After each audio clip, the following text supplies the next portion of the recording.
If you haven't ran into a hard light in Destiny 2 as of recently, you might be living under a rock, in Destiny 2 at least. Since the 600 RPM auto buff, hard light is the most overused weapon in the Crucible, dominating all of the usage charts since, again, the buff. As much as I don't think hard light was incredibly overpowered or maybe problematic truly, I do think it had a little bit too much as a complete jack of all trades and needed to lose a little bit to be balanced with other exotic weapons. Today, Bungie's taken a really awesome change of pace and rolled out an update, a sandbox update mid-season, to address hard light and adjust it accordingly. So let's take a look at those changes and I'll share my thoughts with you. Let's start with range. So previously, hard light is known for not having any sort of damage fall off. Hypothetically, if you hit your shots from any range, they are going to deal full damage. Now, that is not the only thing that affects range. There are tons of things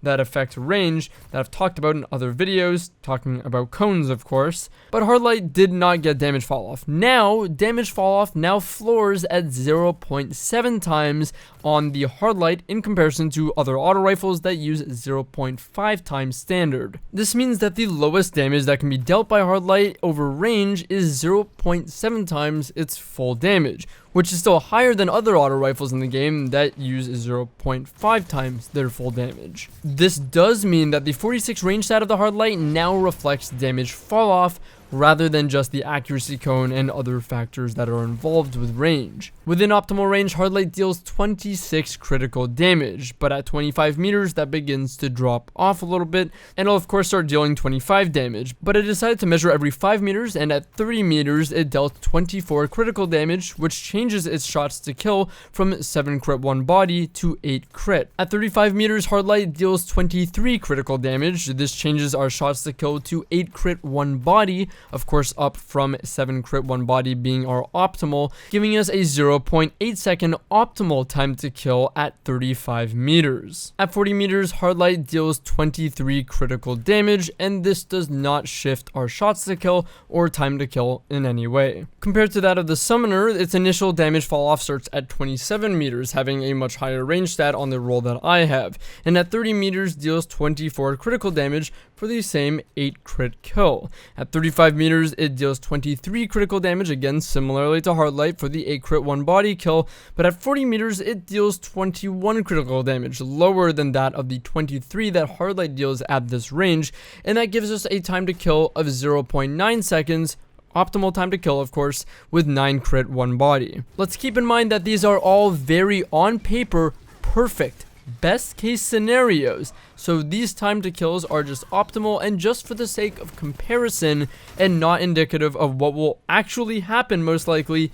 in a game, especially when using an auto rifle at this range. The lowest damage that hard light will deal with its 0.7 times modifier is 18 critical damage versus the lowest damage of the summoner or other 600 RPM autos that will deal 13 critical damage. But honestly, I doubt you'll ever really experience this. So hard light still seems to compete very well at range and be one of the most competitive options for using an auto rifle at range. However, now it's just a little bit more in line with other autos, but again still has a bit of the upper hand, but this seems to be pretty well within reason compared to other auto rifles. The ricochet damage was also changed on hard light, which personally I'm very happy about.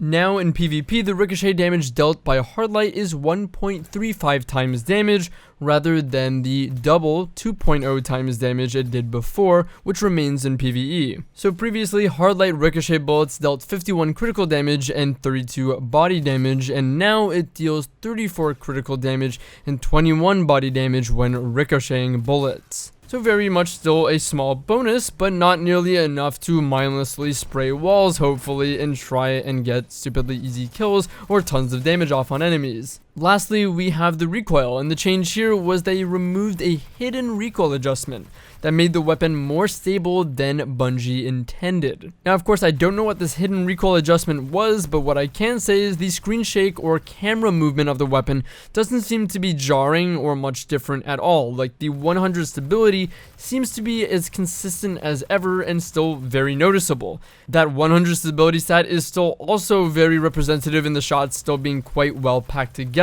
However, there appears to be more reticle bounce frequently and more in line with other auto rifles, I must say, And there also appears to be more spread and variance between the bullets as well that seems to be more in line with other auto rifles. So the stability still feels great, still feels very usable, does not feel jarring, does not feel weird. It still feels very good to shoot overall and exotic worthy, of course, but now there's just a bit of a hit to its consistency, which again is still very consistent. Just a little bit of a hit to consistency just to bring it in line more so with other auto rifles. I think this is a great change from Bungie. This is a mid-season sandbox change. A weapon being addressed mid-season, which is amazing, and on top of it, it's not an update or change that absolutely kills the weapon. It just makes it a bit more reasonable. They take a little bit away from the weapon, make some subtle changes that bring it in line with other weapons and make a big enough difference, again,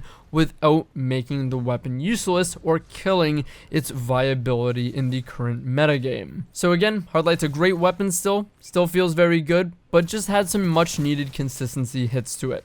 Hope you guys enjoyed the video. If you liked this video and you want to see more of my content, check me out on Twitch, twitch.tv/Drewskys. Link is in the description. And as always, thank you so much for watching the video, and I'll see you in the next one. Take care.